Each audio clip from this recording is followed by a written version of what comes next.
Hello ladies and gentlemen. Before the video starts, I'd like to raise awareness on a friend's GoFundMe. Her family restaurant has been going through some hard times and I thought I could help them by raising awareness for it on my own channel. A link to it will be provided in the description. Please donate any amount of money you want or spread awareness for it however you can. I'm not asking for much, just to give a moment of your time to help them out. Any form of help would be deeply appreciated. Thank you.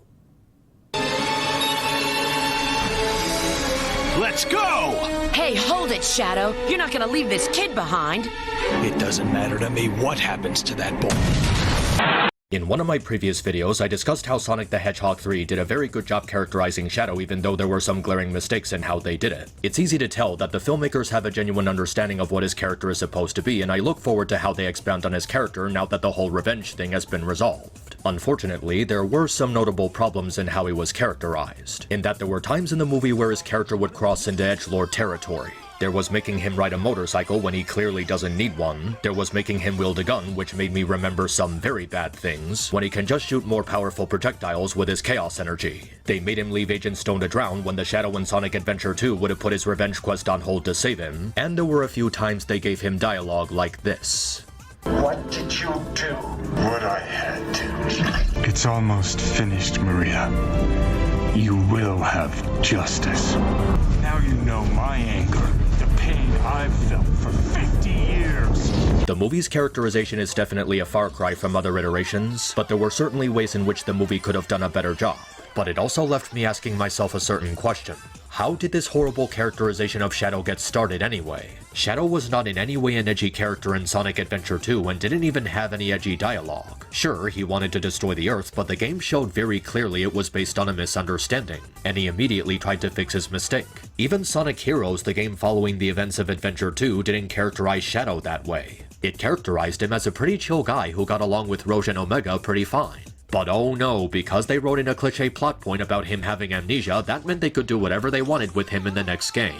So they made the next game about appealing to edgy teenagers with guns and gritty color styles, and rewriting Shadow as an edgelord with murder in his eyes every time they do a close-up of his face. I know it's really easy to put the blame on that horrible game for the misconception of his character, and it's really easy to see why because you don't get more on the nose than that. But what if I told you this was a problem with Shadow's characterization even before that game? Where he was characterized as a single-minded edgelord obsessed with revenge. Now, to be fully honest, I can't say for sure that there's a 100% correct answer for this question. It may be easy to blame fans for influencing the creators in some way, but the creators can also choose to not cave into them. They ultimately have power over the material, so it's ultimately their responsibility. And this leads me to, at least what I believe, the first incident of Shadow's mischaracterization happening, Sonic X. Now, this video isn't going to be about whether or not Sonic X as a whole is a good show. That's a topic for its own video. This is instead going to focus on the time it adapted the story of Sonic Adventure 2. And it was not good. In fact, it was very bad. From the pacing to the filler to the way Shadow was written, it is a terrible storyline and a terrible way to introduce people to the character of Shadow. And the worst thing about it is that the first episode tricks you into thinking it's going to be good. There's a really good sense of plot cohesion by opening with Sonic and friends actually dealing with the aftermath of Chaos destroying Station Square. It's good that they show very real consequences for the events of that storyline, rather than just brushing it off and continuing to the next plot point. They even do a pretty good job building up to Eggman breaking into the research facility instead of just throwing us into it. There's a pretty good moment of revelation when he discovers that he was actually born on Earth when he comes across records of his grandfather Gerald, with an intriguing sense of mystery for how the two worlds can be connected. But then we get a bunch of boring scenes with Rouge talking to the president and Chris moping about moving away from his house, and oh my god, I'm just starting to remember how atrocious the pacing of this storyline is. We spend so much time dicking around with the human characters that the events of the game end up being badly rushed. I mean, here's the thing. If you disclude gameplay footage, then the story of the game is 1 hour and 30 minutes. In comparison, the story of the anime is 2 hours long. The anime adaptation is a half-hour longer, and yet there's less going on. I mean, how do you do that? It would be one thing if these scenes did something to flesh out the story or add something different, but they don't do anything like that. They pretty much do the same thing as the game except Chris and the other human characters occasionally butt in to pad out the runtime. It's the same problem as Kingdom Hearts, just replaying scenes from the Disney movies while having the anime characters reacting to shit in the background. In fact, it's so painfully bad that they just stumble upon one of the Chaos Emeralds completely by accident. No build up to it, they just randomly trip on it while Rouge is fighting Knuckles. Seriously, these things are easier to find than the Dragon Balls. Anyway, Eggman breaks into the facility and awakens Shadow, and from here events play out pretty much the same way. Shadow teams up with Eggman, frames Sonic for stealing a Chaos Emerald, more horrible human character filler, they have a brief fight in the city, and the gang goes to Prison Island to rescue Sonic. And here's where the big problem comes into play. Throughout the next several episodes, Shadow is constantly being characterized as this brooding, edgy, scary guy. And I should not have to tell you that this is not at all how he was in the game. They have to do this thing where they do a sinister zoom in on his eyes glaring at someone with the other characters acting intimidated by him. And they do this several times. It's a lame technique they use to try and make Shadow look cool when all it really does is make him look like one of those OCs based on a badly written fan fiction. And it gets way worse during their mission to steal the Chaos Emeralds from Prison Island. So first of all, Shadow gets his call from Rouge during his fight with Sonic, and he doesn't go through the existential crisis because he's still fighting him. That was an important part of the story because it showed how Shadow was capable of empathy and compassion. He developed a partnership with Rouge, and finding out about her life being in danger made him remember Maria, and he goes to save her. But in Sonic X it's just an afterthought. So the anime already lacks the emotional satisfaction of the original game. And you know what makes it even worse? Shadow doesn't care about Rouge's life. He just wants to get the emeralds from her. Yeah, that's a middle finger to fans of the game. It characterizes Shadow as not caring about Rouge when he absolutely did in the game. There was an entire level about him having a PTSD panic attack while rushing to save her. Rouge's pleas for help reminded him of losing Maria, and he was going through conflicting emotions between fulfilling his mission and saving his partner. Sonic X takes the intrigue that was present during White Jungle and throws it to the wayside just to focus on avenging Maria. It makes Shadow single-minded and one-dimensional when he was more nuanced than that in the game. Oh, but don't worry, folks, because Chris was retarded enough to travel onto the island by himself instead of waiting for his butler like he was told. He grabbed Shadow just as he uses Chaos Control to warp to the location of the emeralds, which in itself is a plot hole because why didn't Shadow just teleport to the emeralds from the start? Shadow reaches Rouge in the vault alongside Chris and gets ready to use Chaos Control to teleport them out of there. But then we get this really scummy moment from Shadow. Hey, hold it, Shadow. You're not gonna leave this kid behind. It doesn't matter to me what happens to that boy. Pardon me? Did Shadow just say out loud that he doesn't care about leaving a kid to die in a giant fiery explosion? He's seriously just gonna leave him to die like that? What the hell is wrong with you? Shadow in the original game didn't disregard Rouge's life. He was actively trying to save her and not just going for the emeralds. The lyrics in the song during White Jungle exemplified the emotional struggle he was going through, caring about someone when he previously thought of it as weakness due to his trauma of losing Maria. It made Shadow more human because it showed how he was capable of putting aside his desire for revenge to help someone who was in trouble. But here, Shadow just hand waves it away as an inconvenience and is willing to let someone die just so he can keep pursuing his revenge. Actually, fuck the people who made this episode for missing the point of this scene in the game so badly. I get it, Chris is a horrible character and no one likes him, but good lord, why? Why are you making Shadow behave like this? Shadow wasn't this single-minded in the game, nor was he trying to get revenge for his own satisfaction. He was fulfilling a promise he made to Maria, and he was manipulated into remembering it wrong because of Gerald's brainwashing. He was trying to fulfill what he believed was the dying wish of his only friend. So there was more reason to destroying the Earth than just, "I want revenge," he said. But here, Shadow actively disregards the lives of everyone around him just so he can pursue his goal. And you can't even make the argument this is the result of 4Kids being a horrible dubbing company, because in the original Japanese version he says the exact same stuff. They fundamentally get his character wrong because the Shadow from the game wouldn't readily let his comrades die like this. They just made him this way because, oh, look at how cool and brutish he is. He only wants revenge, which makes him an edgy character for the teenage demographic. Absolutely ridiculous. But then Chris begs Shadow about helping Sonic, and that somehow makes him remember Maria. The problem is that it's nowhere near as impactful as the game because it doesn't even make sense with how the situation was set up. Shadow knew Rouge for a set period of time. He formed a camaraderie with her and displayed a sense of teamwork with her. That's what made him risking his life to save her work, because there was an established relationship with her that would believably remind him of Maria. Here, Shadow just met Chris 10 seconds ago. He doesn't know this kid from Adam, so why would he suddenly care about anything he says? Especially if this version of Shadow is single-minded in pursuit of revenge. The reasoning behind this makes no sense. They just have him remember Maria because, well, he remembers Maria in the game, so that makes it automatically faithful to the source material, herp-a-derp. So Shadow uses Chaos Control to teleport them out of there and the island explodes. Later, we're told the island was successfully evacuated. Because, yeah, it's totally believable that a military island that huge would be evacuated of all its personnel in the 5 minutes they had between discovering the explosive and the place blowing up. We then see Chris being brought to the space colony and they talk about its history for a bit. And then we have to get another one of those stupid close-ups with Shadow glaring at someone with another character looking intimidated by him. Oh yeah, look at the way that Shadow glares at Chris and makes him scared. Doesn't it just ooze a vegginess? Following that, we have a flashback of Maria's death. Now the flashback itself isn't a problem. It's done reasonably well and showcases a source of Shadow's trauma. The problem is what Shadow says immediately after. They'll pay for what they did, every one of them.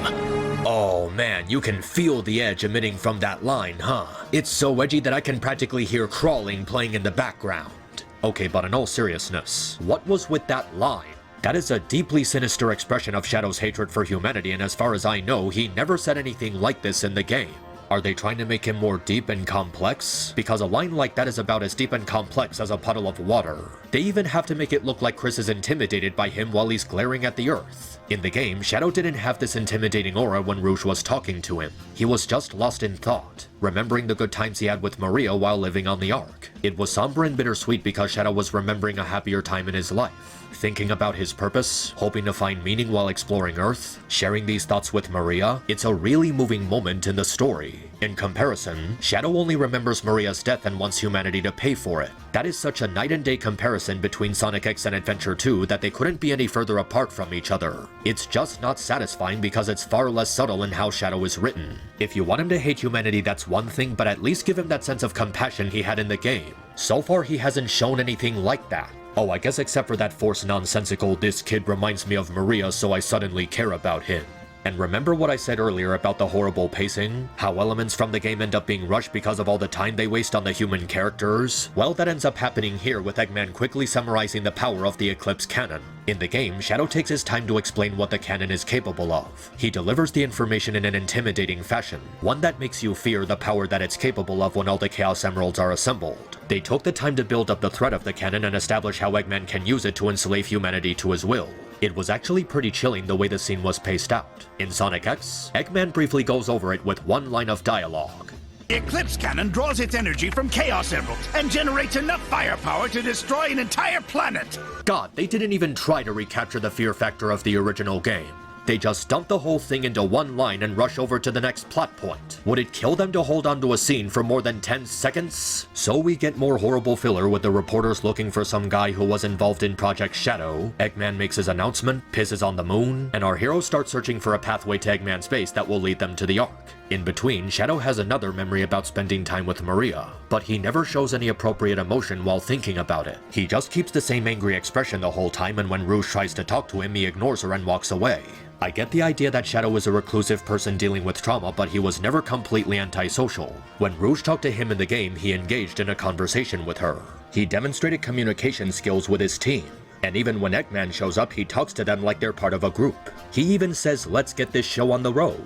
That is such a goofy and cheerful line of dialogue that you would expect from Sonic, but it shows how Shadow's character has layers. In Sonic X, Shadow talks to Chris in short sentences and just walks away without even acknowledging Rouge. They hardly do anything to establish his relationship with other characters, so how is he supposed to have layers? And another thing. In the game, Tails is able to find the location of Eggman's base because they were able to track down his communication with the president. Here, they just randomly drive up to it. How did they find his base all the way out here? Actually, scratch that. How did a jeep get them all the way out there in the middle of the desert in the 12 hours before Eggman was threatening to use the cannon? It made more sense in the game, but here they just throw us into the next plot point with no logical follow-through to anything going on. It's a blatant plot contrivance. Well, anyway, they fight the egg golem, make their way to the Ark, and for a while things go the same way they did in the game. But then we have a horrible downgrade of one of the events. See, in the game, Eggman was able to trick Tails into confessing that the emerald Sonic had was fake. He put on a fake ploy that he knew that the emerald was fake when he actually didn't. So when Tails says, "So, how did you know it wasn't the real one?" Tails! Eggman says this. Because you just told me, Fox Boy. That was actually a really clever move, showing Eggman exercising his IQ and using it to trick the heroes. It showed that in spite of his bumbling personality, he was a legitimate threat, using trickery and theatrics to catch people off guard. But in Sonic X, Tails just blurts out how he'll give Eggman the real emerald in exchange for letting Sonic go.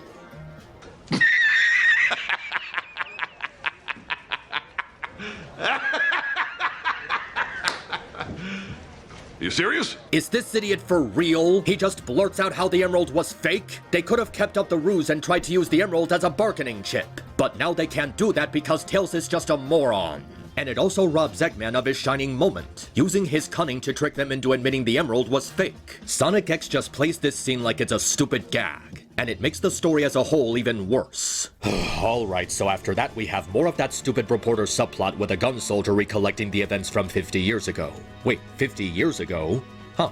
I have to admit he looks pretty young for a guy in his 70s. So he tells them what really happened on the Ark, they cut back to Sonic surviving the explosion, Tails and Eggman have their fight, Rouge leaks the information to the US government, and then we have Shadow confronting her. We have that scene where he's confronted with the possibility he might be a clone or a fake, but that doesn't matter as long as he has his memories of Maria. And on a surface level it feels like how it happened in the game, but it still feels off. The body language is less dynamic with Shadow just having a determined look. In the game it was more interesting. He examines his hand like he's having a moment of doubt but is able to shrug it off by remembering his promise. There's a sense of Shadow struggling with who he might be but fighting it off to fulfill Maria's wish. It made him feel more vulnerable while still having a strong will. But in Sonic X, he just comes across as too confident. He's not shown struggling with the possibility he could be a clone or a fake and kind of just shrugs it off. You'd think that it would stick with him more than that, but it doesn't, which makes the scene less believable. And the following scene where Shadow confronts Sonic is also cut short. The game took its time to show how in spite of being enemies, Sonic and Shadow developed a fascination for each other. They formed something of a friendly rivalry with Shadow acknowledging Sonic's greatness and having a moment of humility. It helped to show a humble side of Shadow's personality, showing once again how he was never some sort of edgelord. But in Sonic X, they cut down the part where Shadow is supposed to be fascinated with Sonic. It doesn't have the same feeling of them developing a rivalry or Shadow showing a sense of humility. He just talks like Sonic is an obstacle in the way of his goal.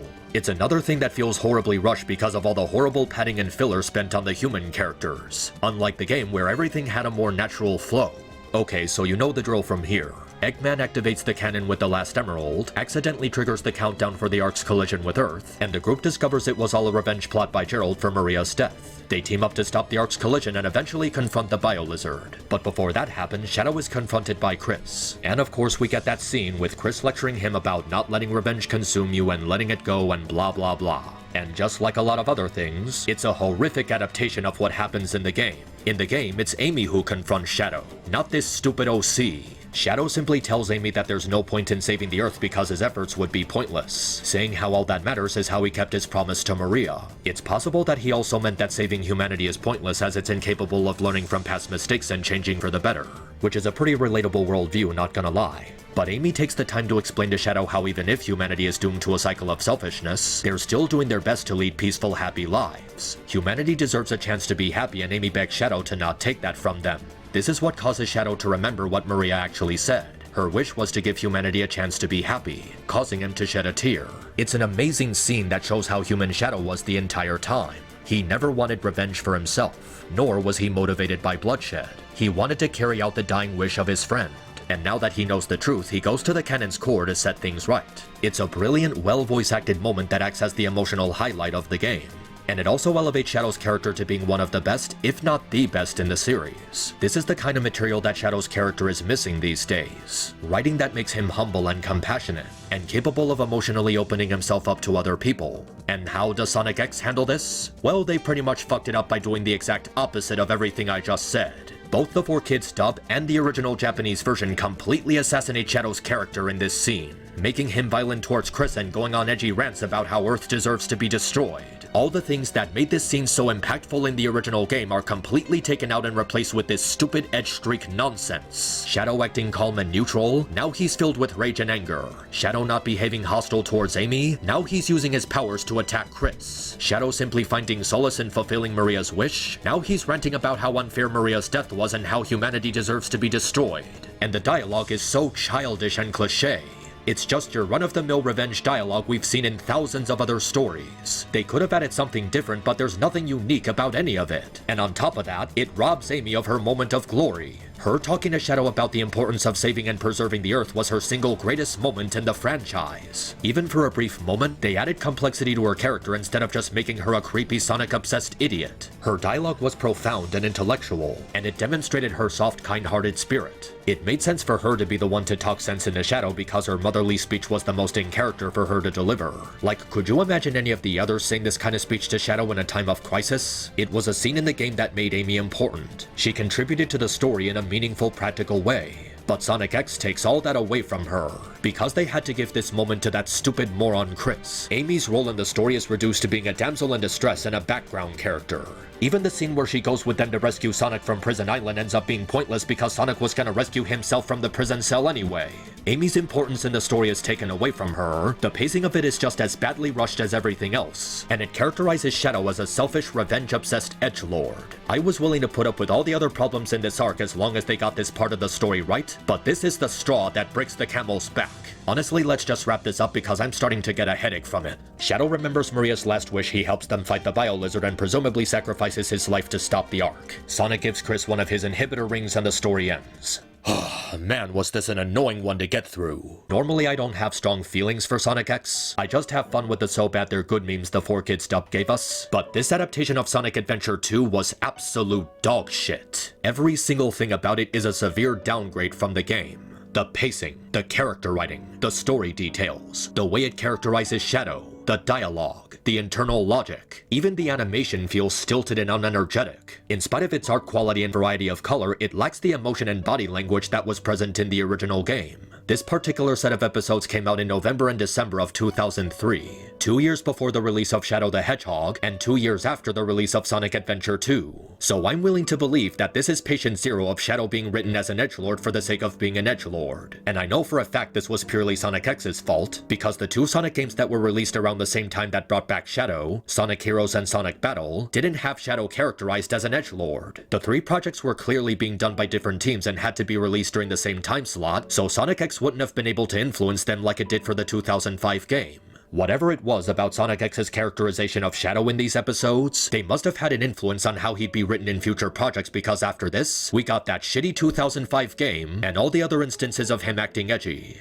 I don't know, maybe I'm being too harsh or maybe there's another explanation behind all this. I guess you can make an argument for how it's not entirely Sonic X's fault. There could have been a number of other things that contributed to this. Maybe it was fandom influence, maybe it was people assuming he's supposed to be edgy because of his character design, maybe Sega was trying too hard following the hardcore trend of edgy stuff that was popular during the mid-2000s for some reason. It could have been any one of these. But still, as far as I know, this was the first ever instance of Shadow being mischaracterized. All the way back in 2003, a mere 2 years after the release of Sonic Adventure 2. I don't know, maybe I'm just trying to make sense out of how this whole Shadow is an edgelord thing got started. It's just that Shadow in Sonic Adventure 2 was a fantastic character, and he deserves better than all the misconceptions that he's some kind of edgelord that he got over the last 20-something years. For what it's worth, I do believe that things have gotten better, with the third live-action movie doing a really good job characterizing him. And he's even gotten some good characterization in things like Sonic Prime and Shadow Generations. These were things in the Sonic franchise that truly understood Shadow's character. A socially awkward introvert recovering from trauma while learning how to emotionally open himself up to other people. These are things that feel like a true spiritual successor to Sonic Adventure 2, because they continue the story of the character in a way that's faithful to how he was represented in that game.